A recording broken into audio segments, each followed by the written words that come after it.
Xaçmazda ümumilli lider Heydər Əliyevin xatirəsinə həsr olunan səmti müəyyən etmə idman növü üzrə beynəlxalq yarış keçirilib. 2 gün davam edən yarışın qalib və mükafatçıları müəyyənləşib. Əvvəlcə yarış təşkilatçıları və iştirakçıları Xaçmaz şəhərinin mərkəzindəki Heydər Əliyev parkında ümumilli liderin xatirəsini dərin ehtiramla yad edib, abidəsi önünə əklil qoyublar.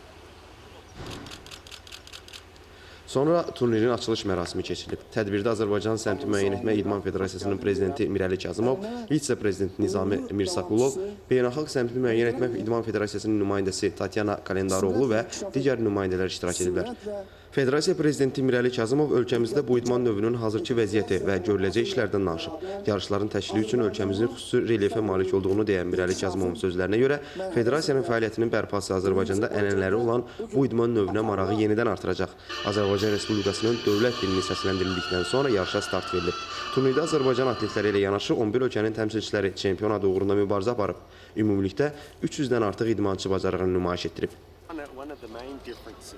Bu yarış mənə xoş təəssürat bağışladı. Turnirin keçirildiyi məkan çox əla düşünülüb. Burada meşə ilə dənizin bir-birinə yaxın olmasını xüsusi qeyd etmək istəyirəm. Belə yaşıllığı olan ölkədə daha da yüksək səviyyəli yarışlar keçirmək imkanınız var.